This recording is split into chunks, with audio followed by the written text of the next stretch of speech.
yeah, man. Any questions before we jump into it? No, nothing specific. Not yet, anyway. Fair enough. All right, man. We're going to start the screen share. There we go. Okay, man. So, 24 years old, dealing with some patella femoral pain, both knees, snapping of the right VL muscle, and the deep knee and hip flexion. Is this going for like bilateral squats, or is this also happening with like a split squat or a lunge or something like that? So I can get myself into, if I get myself into the right position, I won't have it in a lunge. Okay. A bilateral squat, I'll always have it. And it would just, for me, it's more like if I'm grappling or if I'm doing any movement, like if I, for example, just statically pull my knee up to my chest, I'll get the snapping just above the knee on the lateral side. Okay. So it's kind of like where the VL would meet. I guess, well, is it even the VL? It might even be the ITB where it meets the top of the kneecap. There's like a small snapping. It used to be like audible, like you'd hear a solid click, and it's definitely got better. But I feel like I've hit a point where it's just stagnated with regards to like getting better. Do you have pain with it? I wouldn't say it's painful. It's not agonizing. It definitely doesn't feel like it should be happening, but it's not like there's no issue with that. But I would imagine, because that's also the side where I've had a Hoffer's fat pad impingement. So my assumption would be the mechanism of the knee is not in the correct position. So maybe I'm more prone to these things for whatever reason, whether it stems from the hips or genetics. So I don't know. Gotcha.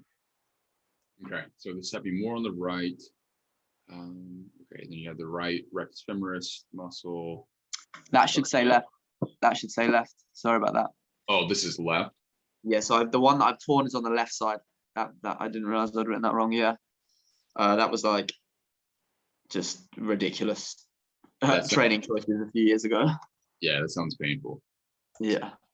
Okay, gotcha. Okay, so the right side's what's kind of giving the snapping, the weird stuff happening at the knee. Both knees hurt though. History of the left rec fem being torn, and then we also have. Okay, damn. So you've been dealing with this pain for like 3 years.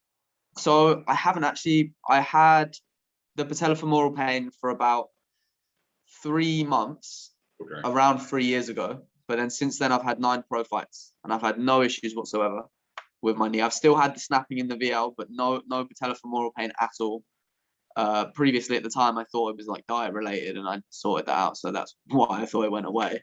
And then recently, I was meant to be competing in April, and then I had some like weird things in the back of my knee, like the popliteus was cramping up, and some snapping and things like that, like cracking of the kneecap, I would say. And then I had a fat pad impingement about 10 days before the fight, so I had to pull out. The Hoffer's pad turned into patella femoral pain, and now like there's no sign of the Hoffer's pad, but there is patella femoral pain in both knees. And you've been getting imaging to kind of verify a lot of this? I have no imaging. That is the next step for me. Is I need to get an MRI, but again, I'm going to try to speak to some people first. When I had it previously, I didn't get an MRI, but I went to see a consultant, and they said I didn't need an MRI because I wasn't having any. What's the word? I wasn't losing balance or anything like that, and I didn't have any structural issues with it. So they said I didn't need an MRI, and I guess where it was on both sides, like, for whatever reason, that's what they decided.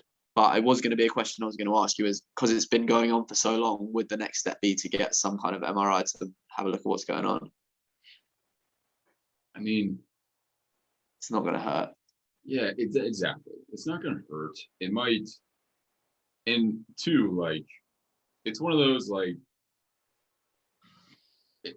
the chicken or the egg, right?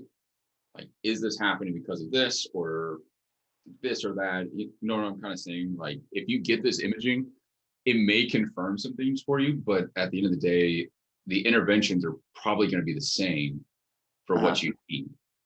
You're not in so much pain. You know, they might see some degeneration or something, and they may recommend different types of surgery. There's so much that can kind of come up from the MRIs and any sort of imaging. And it's also who you're talking to.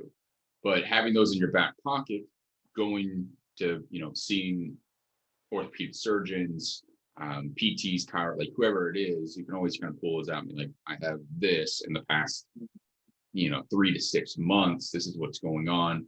What can you do? Right. So it can't hurt. That said, I am really curious to kind of see how you are moving. So we'll have everything going on from the movement assessment. But yeah, it does sound like there's some weird stuff going on with the mechanism at the right knee, but it makes me feel better. I thought you had I thought this was on the right. Yeah. No, I didn't realize that's a typo. Yeah. So if you haven't had too many traumatic injuries to that right knee, then that's nothing. Yeah. So then it's like, well, maybe some things are just kind of twisted up potentially. Yeah, that was my thought process. The only traumatic thing I've had was the Hoffer's pad. Right. But that was like I was training. It was some kind of leg lock grappling exchange, and then it felt fine, and I hit. We got muted. There you go. Sorry, someone just called me. I hit the bag and it was fine, and then I literally put my shoes on and went to walk out of the gym, and then I was like, oh damn, something's gone wrong. Knee locked up, and I was like, oh okay, something's happened here. Yeah. Okay. All right, man. Yeah, we'll see what we get. If you can get some imaging, hell yeah, it's not gonna hurt. Yeah, it's always good. It sounds like you're shopping around to kind of see what you can do about this. So the more data you have, the better. But it's just having that mindset of what we're gonna do with this information. Yeah. And I wouldn't talk to multiple people if you do decide to get imaging. Talk to multiple people. Okay. What they think about it versus one guy says, oh well, you need this. Yeah, of course. You know what I mean? Especially if it's not necessarily hurting, and it sounds like it's limiting you a bit at the current moment, but if there's some so I'm not in pain as we speak right now. The knees definitely feel my terrible description, because I don't know how else to describe it, is they literally feel inflamed. They feel like there's something wrong with the mechanism of the knee. I don't know how else to describe it. Yeah. I'm not limited, but I'm not really doing a lot. I don't walk to the shops. I can't do any training. The most I've done is 10 minutes of shadow boxing. If I go over 40%, I feel a sharp pain in the knee, but it's inconsistent with where it is. So sometimes it's in the medial side, sometimes it's lateral side, sometimes it's anterior, inferior to the patella. There's no consistency with it. Sometimes it's the left, sometimes it's the right, and then it could depend. If I haven't done a load of my rehab work, then I can get away with a bit more. But if I've done it and I've got some soreness in glutes, hamstrings, or whatever, if I've overcooked it from exercise, then that pain will come on sooner. But if I'm more rested, it will take a little bit longer. Okay, so it definitely sounds like there's a threshold issue happening here, and the threshold is very low. Yeah, exactly. At this point, anyway. At this point. Yeah. So we have some threshold from.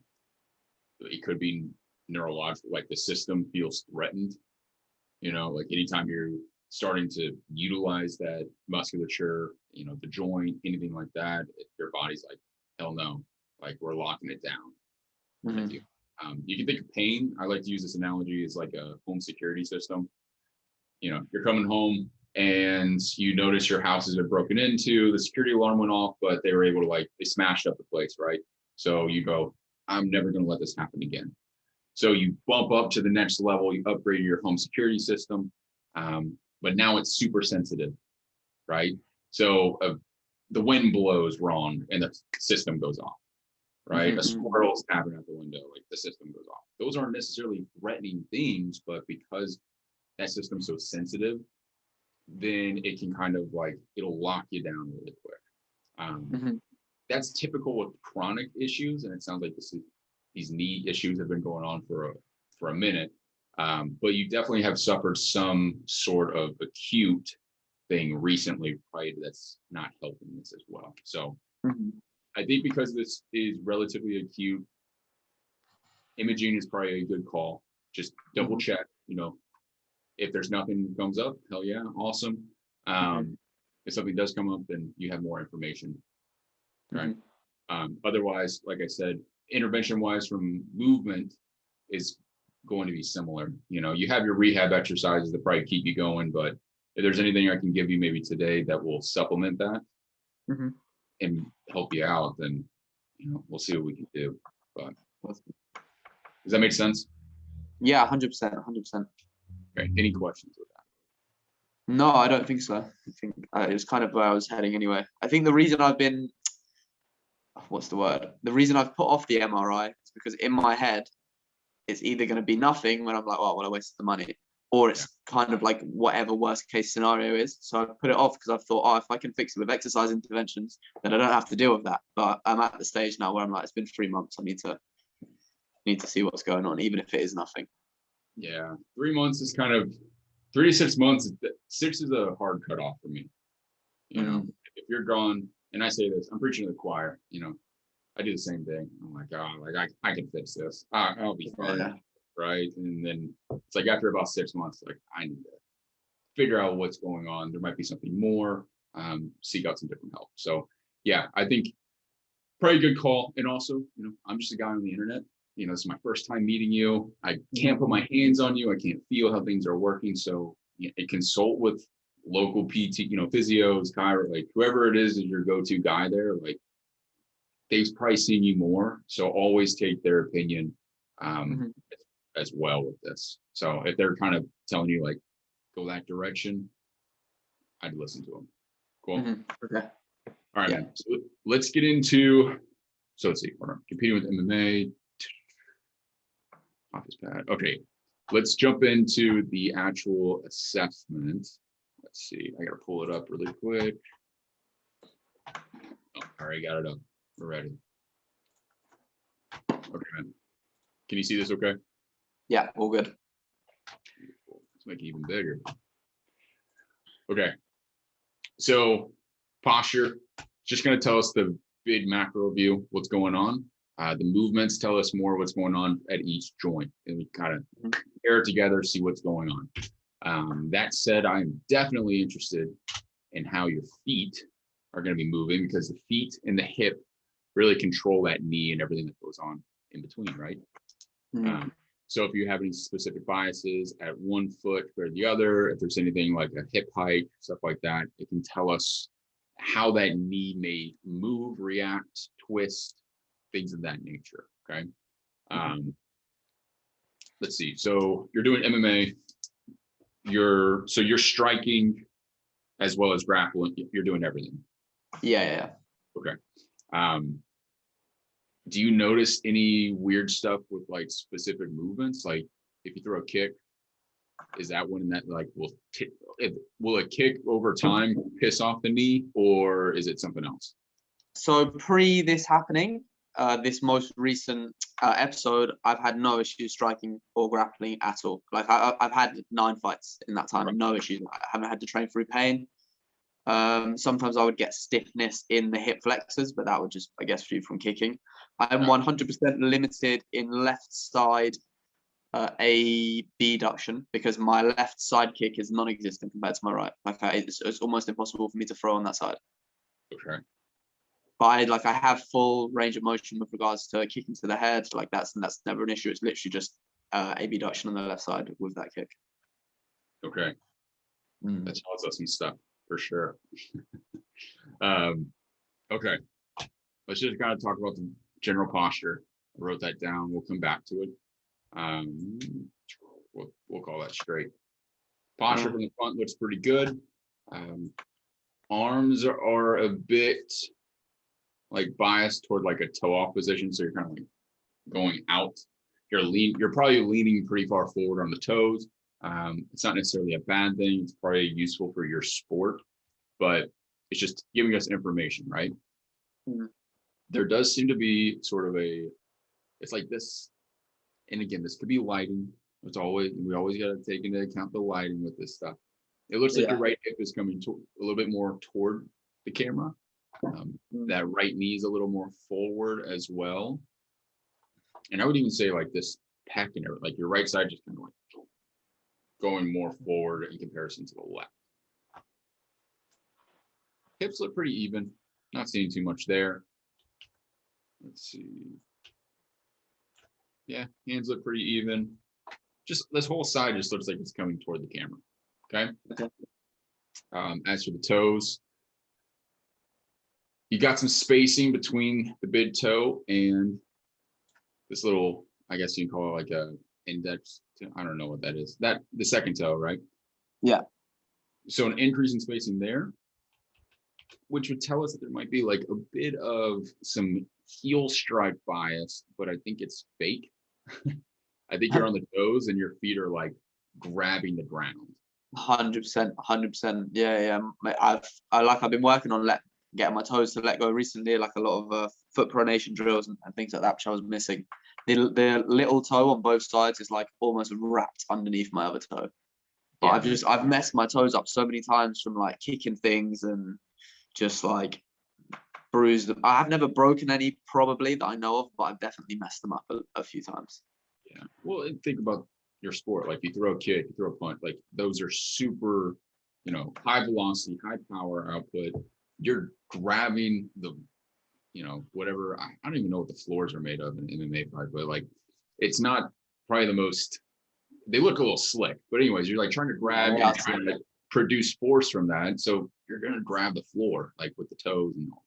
So it's not necessarily a bad thing. I think it's useful for the sport. But if we can get some sort of calming down of that, you leave it in the ring, you leave it in the training facility. When you're walking around at home, like you have another option instead of just always going. Yeah. Makes sense. Mm-hmm. Let's see, side view. Here's a question too. Are you trying to like hold really good posture or are you relaxed? No, I was purposefully trying to be relaxed. Okay. Mm-hmm. All right. So we're definitely seeing system is, you're not too far forward, man. Okay. You have relatively good posture.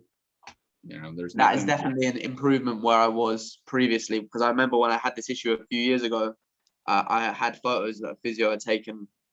Well, I guess I had a massive, even larger anterior pelvic tilt then. Yeah. And that is an improvement. That's what I'm trying to say. Yeah. No, good. I mean, there's potentially a little bit of an anterior pelvic tilt.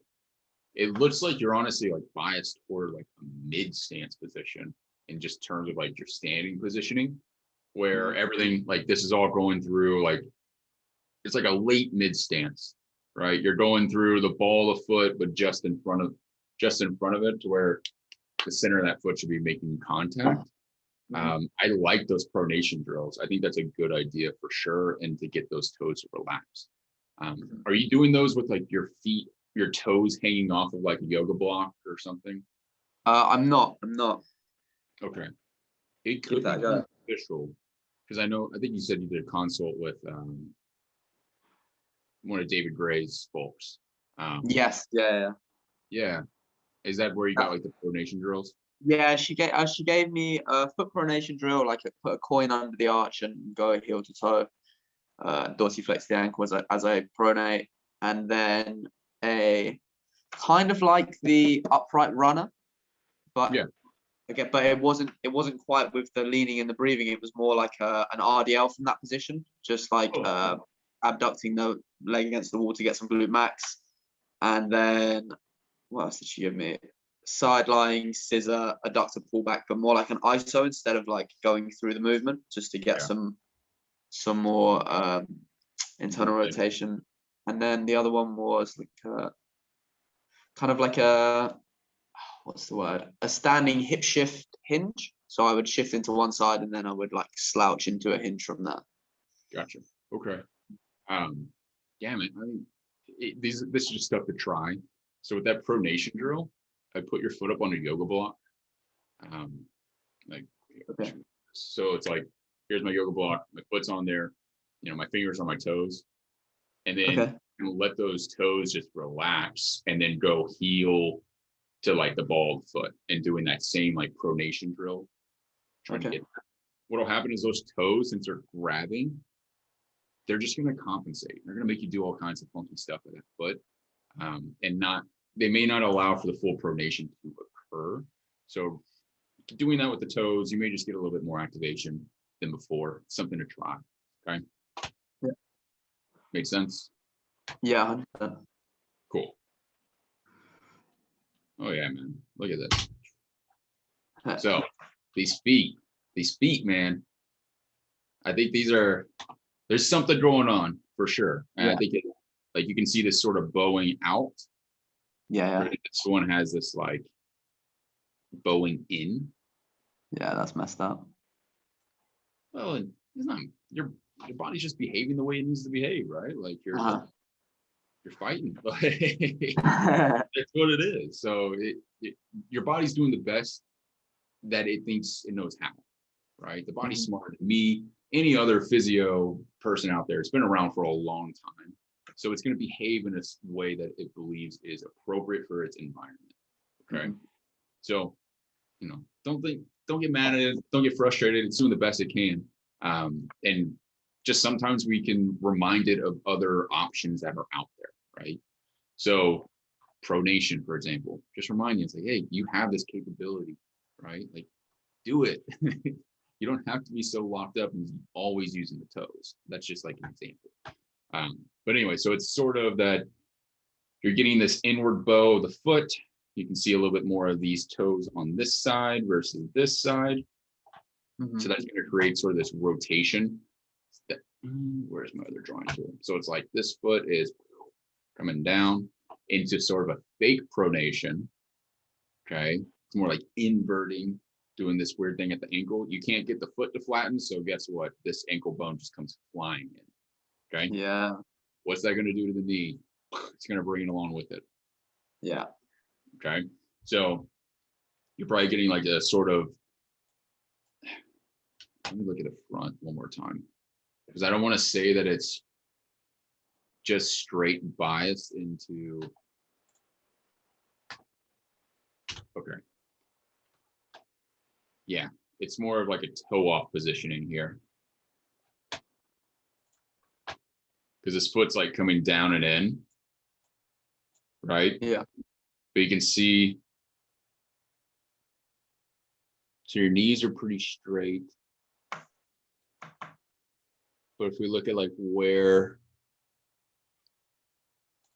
like the tibia is, it's pretty straight, but there's definitely like this twist kind of happening. Yeah. So like this is going here, but I think up here is like trying to turn out. Okay. And so that's just gonna kind of cause some stuff happening like all over the place, honestly. Like if you just if that foot's not doing its job, then that knee's just gonna be all over. And the tibia needs to IR for pronation. So if it's already a little bit externally rotated, I guess it's going to limit that slightly. If you're biased toward toe off, it's almost like a hybrid version. Like your foot's going to pronate, but you're going to get tibial external rotation. Okay. Because you're like springing out of that positioning. So if you're not able to fully pronate, then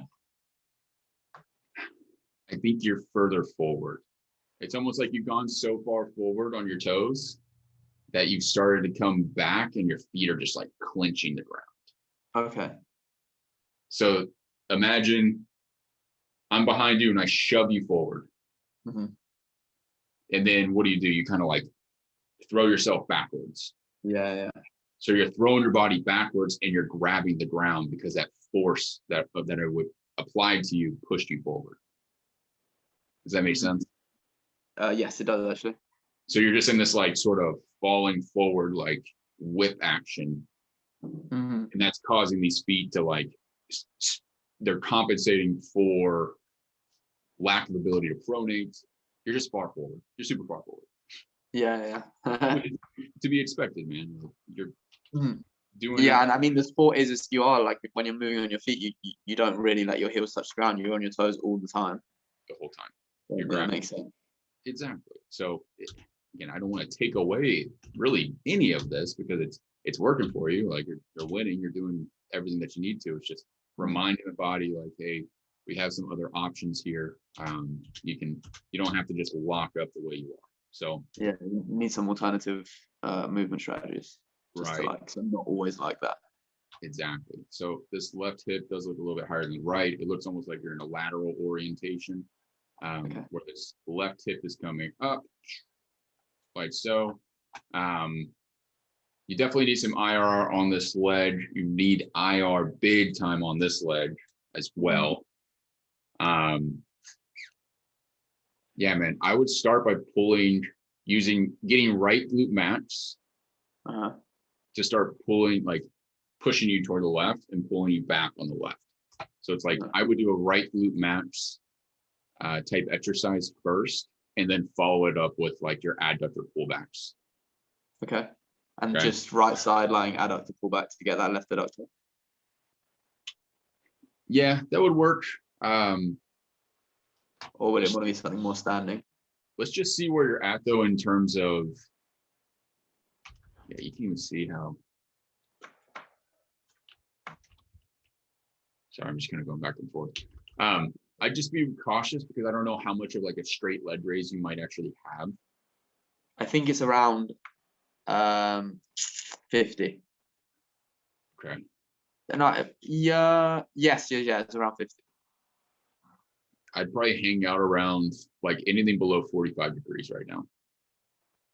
Okay. Okay. So like a hook line position. Okay. That's gonna be good. Yeah. That said, there's definitely something going on from right to left, more so at the foot. I just think 90 degrees for you at this moment, like you're going to compensate to get up there. Okay. So if we keep it below 45 degrees, you're less likely, and by compensate, I mean like any hip heights, weird stuff like that. And then just sort of own the range of motion that you currently have and use that to clear up the range of like 90 degrees. So that way you can start doing just like normal adductor pullbacks. Okay. So could I do an adductor pullback, but not 90-90? So I'm further away from the wall and open my hips out, would it not have the same effect? I don't think it won't have the same effect. I think just more working at like, so, you know, like a prone propulsion. Yeah. Just do a prone propulsion on the left leg first. As in left leg on pushing off the wall. Yep. Would that not give me left glute max? It would. But what it's going to do is anchor you down on the left side. It's also going to give you internal rotation, because think extension and internal rotation are the same thing. Yeah. So extension. Okay. Yeah, so think of it as like you take a step, you pull backwards. It's like internal rotation, adduction, extension. Those are all part of the same path. Yeah. So if you just put you where you're clear, which is 0 to 45 degrees, start on the left, do a left prone propulsion, and then go to the right and do a right prone propulsion. It's going to kind of like even you out, clear up that range of 0 to 45, and then recheck your straight leg raise and see if you can start clearing closer toward like 9. If you can get up to like 70 degrees of straight leg raise, then you're probably golden to go ahead and start with your adductor pullbacks and right glute backs. Okay. So they would be like it's just the initial thing. Once initial exercise to get the body kind of into the range we want to use, and then start going after the left adductor and right glute max. Exactly. It's going to just clear some things up. I think too, like you need to offload your feet. So, and that's something too I'm kind of worried about, is even if we do put your feet on the wall, they're just going to grab. They're going to do all kinds of wonky things, right? Yeah. So even starting with some like rolling, some like dissociation of like the pelvis and the rib cage would be a good start. Kind of wring you out a little bit. Do some prone propulsion. Oh, okay. Oh, yeah. I think I know the rolling one. Yeah. Yeah. You're just like trying to do it without like using any muscle, essentially. Okay. Yeah, that would really just be my recommendation with that kind of stuff. This will show us a little more of like if there are hip heights. And granted too, like this is also in a position where you're bearing weight through your foot. So that means you're going to compensate with that foot, and we kind of see if that happens. So first thing I'm seeing, there's going to be some hiking of the hip. It's not a big deal. Yeah, not bad. Let's see what happens to the other side. So you got more hip hike on the right when you bring that right knee up toward flexion. Mhm. And look at this ankle. Right. Yeah. I think this knee is just compensate. It's just, he happens to just be the middleman right now. He's getting beat up on, right? But that foot, there's definitely some work to be done at the foot, in terms of like the compensation. So it's, like that left leg does it less. You transition over, you weight bear. Yeah. Okay. Is this making sense so far? 100%. Yeah. Okay. It's like double down on what you know is clear. Like really just own that 0 to 45 degree range of straight leg raise, even of like hip flexion. And then you kind of take a step back, and that'll help you take 2 steps forward in a lot of ways. Okay. I'm almost doing too much that my body's not capable of yet. You're just going to compensate there. Yeah. I'm not able to get into the position properly. Like, man, you're the king of compensation. You're an athlete, right? Like, hey, that's what we see. And it's what makes you the athlete that you are. But if we put you in these certain positions, it's like, not happening, because your body knows how to move and get out of these positions that it may not necessarily have access to. You look like you got access to it, but you don't necessarily have true clean motion there, we'll say. Okay. Which could negatively impact the exercise. It's just not going to work as well. Yeah. Okay. So yeah, man, I do some rolling, deep squat, man. Look at those toes. Yeah, I know. Right. So tibialis anterior here is definitely like doing some hardcore work. It's trying to like control this foot, doing all kinds of crazy stuff here. So I would say, your feet, your ankles are sort of, it's not like you need normal ankle mobility drills, but if you can unlock your feet, I think it will definitely help. You're someone who I would go after the feet first. Yeah. Okay. And I think you're on the right track with like talking to David Gray's people, and kind of go on that route. I'd try to get your toes out of it. Pardon? I would just continue to try to keep your toes out of these exercises. Oh, yes. Okay. Is that making sense? Yes, because I've been doing the pronation drills for about 6 weeks now. But it's one of those ones where it's like, you just don't know if you're doing it correct. You don't know if you're getting the result you want out of it. That right there tells me that your toes are probably compensating. Yeah. Because when you clear height and you truly feel it, it's like glute match. Holy crap! Like it kicks in real fast. Okay. And so if you do a couple foot on the yoga block, toes hanging off, I guarantee, and you're heavy through that heel, I guarantee it'll help a ton. Nice. Okay. Or even roll up a yoga mat or exercise mat, put your foot on there with your toes hanging off, go forward, and you should hopefully get like the same result. Right? Okay. Yeah, you just want them elevated. Yeah. Let's see. Like that right side for sure. Yeah, man. Like your knees just always kind of, because his ankle's going in, right? This knee's gonna go in. You're shifting toward this side. All right. So say you go get an imaging, and they're like, "Hey, you have a tear," or blah blah blah, whatever. Get it cleaned up. You're still gonna have to like focus on some of this stuff to try to like get you out of this positioning in order to just try to like, again, the idea is just leave this in the ring, leave this at the gym. When you're walking around, you're laying on the couch, you're chilling, you don't want to have these sort of like patterns and positionings happening all the time, right? And then in terms of, are you training right now? Are you doing any weightlifting? Yeah. Well, so my lifting is all of it's focused around like rehab work. So at the moment, I've got, it's like a hybrid of some lower body basic stuff and some other exercises on top of that. So a lot of like co-contractions, some split stance stuff, unilateral work for upper body, and then like accessory like biceps, just to keep me going crazy. Right. Yeah, I mean, I feel you. I'd suggest some front foot elevated split squats, toes hanging off. Yeah, that's a good idea. Okay, so barefoot. Yep, barefoot, offload yourself with like a low cable. Okay. And I would do it ipsilateral, so on the same side. So say your left foot's forward, hold the cable with the left arm at like a low 45 degree. The cable would be in front of me? Yeah. Okay, and it's almost like pulling me forward. 100%. Okay. Yeah. Left heel. And then as you come up, you're going to rotate into that, which is going to stretch out the left low back from that side. And it's going to help you find like it. As you go down, you're going to find internal rotation. As you come up, you're going to find external rotation. Mm-hmm.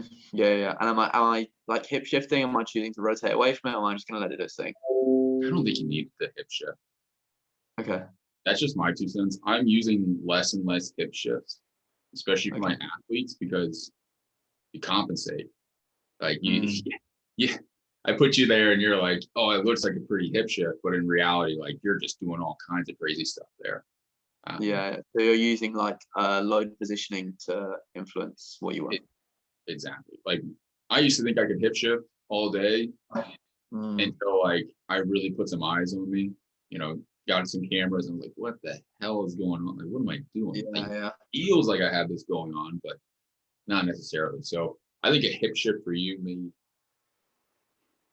I just would hang out and like let the hips do their thing, let the toes relax, and let the weight kind of offload you. Anything you can do to offload your feet. Okay, and that would be like isometric, like a hold in the bottom of the position, or just reps? Reps, man. Do some tempo work, get a pump going, right? Okay. So like down and up. And play around with the contralateral or the ipsilateral. I think an ipsilateral will be best, but it'd be something to play around with. At the same side hold. You can do that with those. You could probably do some heels elevated, like Zercher cable squats. Again, the pulley is pulling low with that Zercher. Ball between the knees. What else could you probably do? Like, single arm cable presses, single arm rows, and staggered stance. You could do some bent over like pec flies, right? Okay. Like alternating. These would be high to low, or would they be like 90 degree, or would they be 45 degree? I keep things pretty low. Yeah. Okay. So rowing low and pressing low. Yeah, 45 degrees. Okay. Yeah, and then see if that starts to like unravel you a little bit. Mm-hmm. And so stagger stance, and would I be pressing from the contralateral side, so from the back leg, or rowing from the back leg? If you row, make it contralateral. If you press, make it ipsilateral. Okay. Chops, contralateral, like over the front leg. Over the lead leg. Those would be good. Stagger stance. Yeah, man, like just get a pump going, right? Like you could, there's probably more you could do to try to like supplement, and so that way you don't go crazy with this. But think your knees doing all the twisting, so make the rest of your body do the twist. Yeah. Okay. Yeah. Does that make sense? Like you get thoracic rotation over top of that knee. You get, the hips to start to rotate a little bit, and you're using that weight to always offload the foot. So the wood chop example, the weight's almost pulling me up away from the foot. Exactly. Yeah. That foot's out in front of you, so you're trying to like get off the toes and toward the heels. You're offloading. Yes. So I'm constantly thinking about a heel reference and just like basically unloading the foot. Could I do these with the lead foot on a yoga block so that I can offload the toes, or would that be like too much going on? That'd probably be too much. I would say just like for your pressing and your chops, like normal stuff. If you're doing leg focused, like a front foot elevated split squat, something like that. Yeah.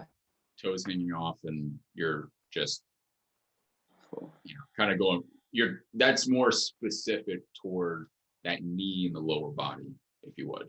Whereas like a chop, a press, a pull, it's going to be more just trying to influence the rib cage and the pelvis versus that knee directly. Yes. Okay. Heel reference will be good, but it might be a little bit early for you. I think you need to continue to find mid stance. Okay. Because your body wants to be in mid stance, but your feet, those high arches, are telling me that they're just like, they're compensating, that they're kind of like mismatching the rest of your body. If that makes sense. Yeah. Okay. Okay. So find that pronation, find that compression of the foot. I think the hips will probably follow that. And again, it's something to play around with. Let's see what else we got. Let's look at your, where is it? Yeah, man, your rotation looks pretty good.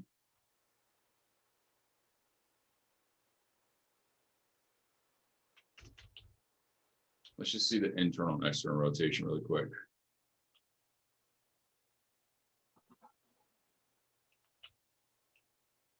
So they're lacking right internal.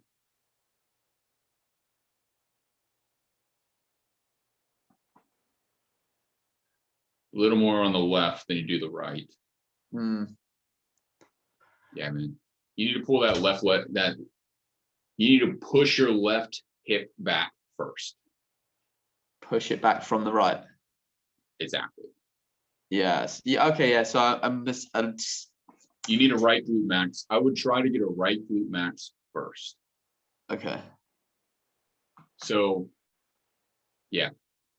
Left leg, if you're going to do a left leg first, have it straight. Yeah, left leg prone propulsion first. And then a right leg, like supine cross connect. Right leg against the wall. Exactly. So you flip over, you put your foot on the wall, you do a cross connect. And then after that, it kind of recheck and see where you are. And I'd probably get you straight standing after that. I'd be getting you doing chops, presses, like kind of do your normal routine and see where that gets you. Because I think those will probably be money in turn to push that hip back on the left, which is then going to hopefully clear up that abduction, some range of motion, all that good stuff. Okay. Okay. And then, or I would stand up and do your pronation drills right after all that. Pronation drills after that, not before. Yeah. Cool. Okay. And see what it does. Yeah. Kind of prime the hip musculature. Okay. That making sense? Yeah, it's all making sense, man. It's really, really helpful. What would you say with regards to volume of things like this, like how regularly throughout the week? Because I feel like my issue is where I'm not training, I would just do way too much. I mean, if you pick the right moves, there's no such thing as way too much. It might just be to the point where it's like, well, can we progress you? Back, right? So I like to have people do this stuff daily. I had one guy, he did stuff like 5 times a day. And I've never seen stuff change so fast in my life. Like, I mean, his posture was like straight. Like he had some curves to him throughout his spine. And after like 2 weeks, he was sitting straight up and had all kind of it was crazy. It's pretty drastic. That said, for you, I would honestly take the approach of less is more, like maybe twice a day. Yeah. Would be all I give you. And since this is still relatively acute, I'll also consider like your body's telling you to chill a little bit. Right? So yeah, I think one of the main reasons, well, obviously apart from potentially biomechanics, is just overtraining. Like I think the reason I had it previously, like back then I was training crazy amounts. Now I thought I had it more in check, but obviously where I was competing, I was still overdoing it. So it's just like making sure I'm structuring my training properly, making sure I'm having rest periods and just like. Yeah, you seem like you're someone who's just go, right?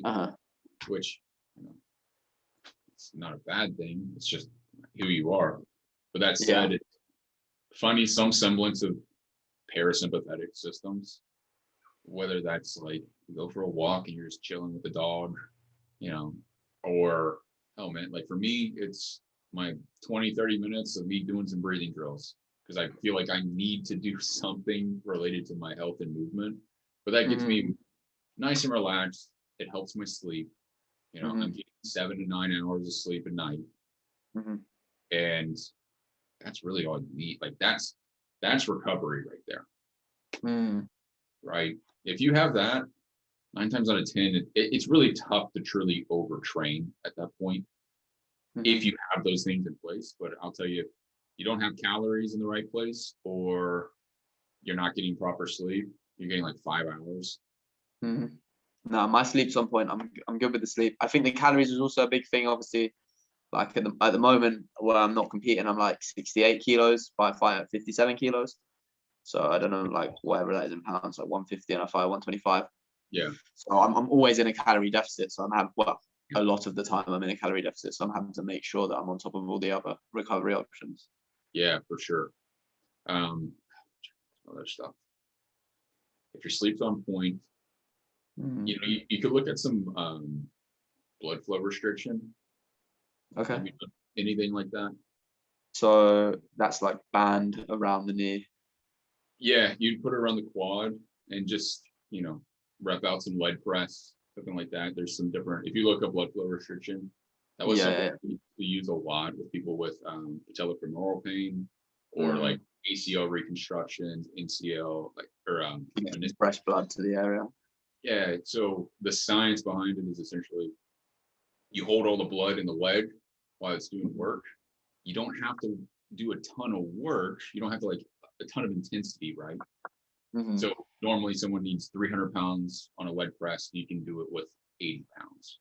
So they're not stressing the knee musculature, but they're stressing the muscle a ton, right?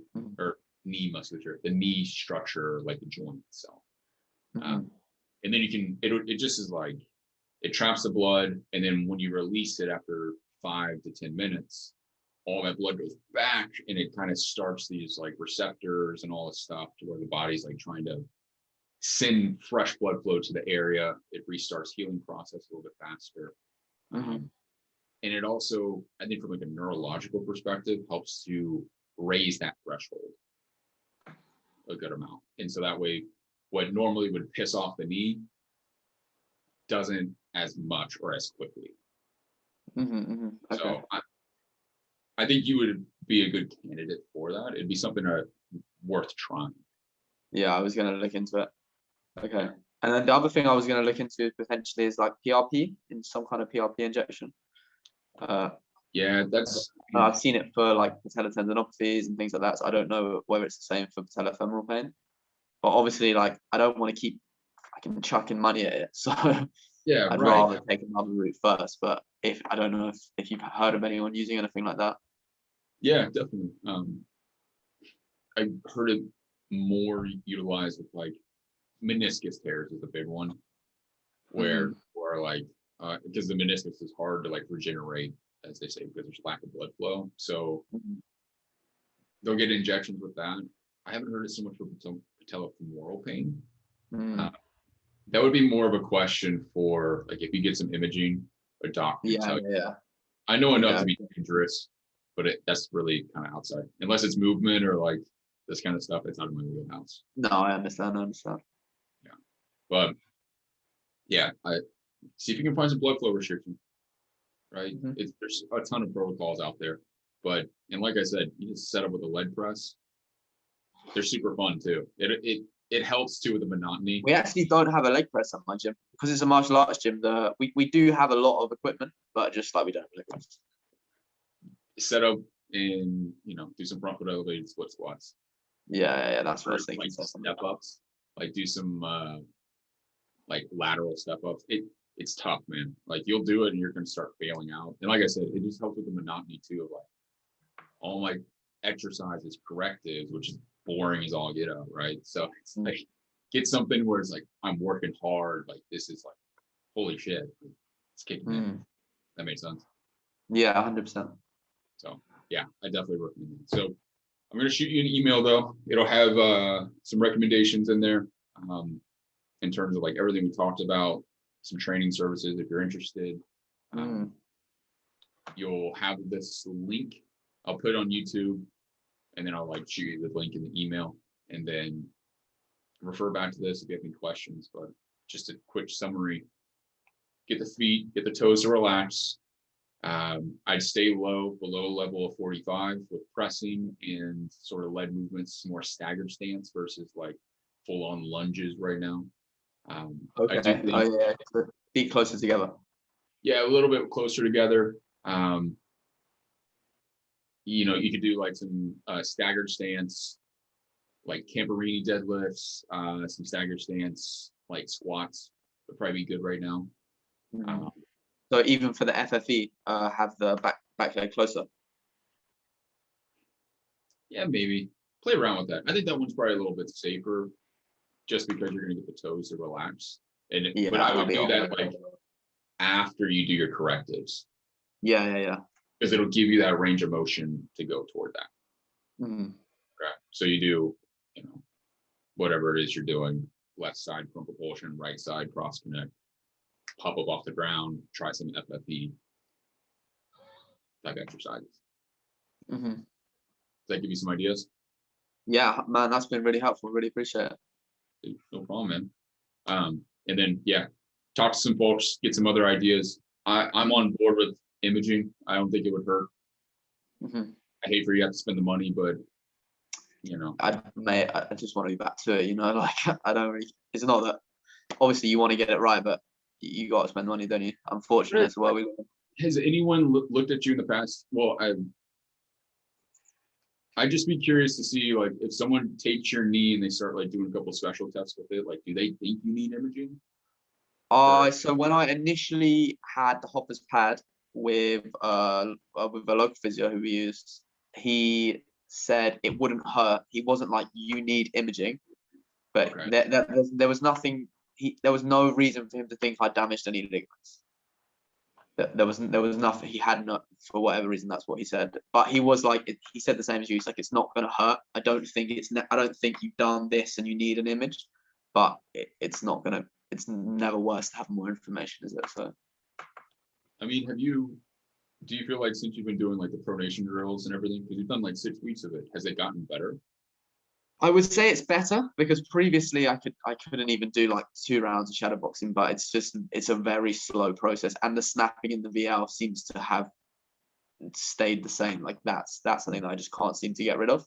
But again, that like in my thought process is, as you're saying, not having the right glute max and the left adductor would mean I'm slightly internally rotated on that side. For whatever reason, I'm using my TFL is locked up a lot of the time. So TFL is pulling on the IT band, which is pulling on the VL and causing that snapping. But obviously, that's a theory. And then that foot like jumping in, which is exactly. So it's getting the issue from the hip. Okay. So you think it starts from the foot, not necessarily the hip? I think it's a combination. But when I see toes like yours, that's the lowest hanging fruit. Yeah. I'm like, dude, we got to get those things to relax. Like, they're doing so much for you right now, and they're breaking. They're acting like rapes for you because your foot's like slamming. So it's like, no, grabs, prevents you from like collapsing fully, because it's like the way your ankle is shaped too, and the way it's like jutting in and like inverting right now. Like, your foot's trying to keep it from going any further. And I would even say that your TFL potentially could be helping to stop that as well. Okay. Yeah, so that would make sense. Imagine you're getting hit from the left hip up. Yeah. And then that causes your left hip to come up, the right hip to drop down. Knee comes in, ankle's coming with it. Yeah. Which causes like snapping of the right IT band type stuff, potentially, because of this, like just where you're set up. So it's just do the opposite. Use your right glute max, push this left hip back and down. Yeah. And then get those toes to stop breaking so much and being locked up, and see where it goes. Awesome. Okay. And just final question, because obviously I'm cautious of your time. I don't want to steal loads of it. Just tell me if I'm going too long. But the loaded things, so the loaded exercises, for example, wood chop, Zercher squat, FFE, that would be like, I guess in my head, more of like a strength exercise, and the other one would be more of a corrective, for lack of a better term. You wouldn't do the strength every day, or you would do the strength like 2-3 times a week, and then you would do like the prone propulsion, the supine 99s, and the foot drill. I'd work as those a daily. I'd do the daily correctives for sure, but for you, and since you're kind of in this rehab process right now, those aren't going to hurt you by any means. If anything, just build them into your current program. Like if you have like an upper body bias day, like throw in whatever. I think you can do the chomps all day. Chomps aren't going to hurt you. Okay. You can do it like every other day, kind of deal. Yeah. And think of the loaded exercises, not necessarily as being loaded, but they're unloading your body. Yes. Yeah. Unloading the feet. Does that make sense? Like we got to sort of unload you before we can load you back up. Yeah. I like that. Okay. Makes sense. Mm-hmm. Cool, man. All right, dude. I got to run. It was super good meeting you, though. Yeah, Andrew, I really appreciate the time. Thank you very much. Dude, no problem. This is super. I love talking about this stuff. So, yeah, I'll send you an email. We'll kind of follow up through there. If you have any questions, just hit me up on email. We'll go from there. I'm sure I will. Awesome. Thanks for your help, Carl. Dude, no problem. Take care, man. Bye.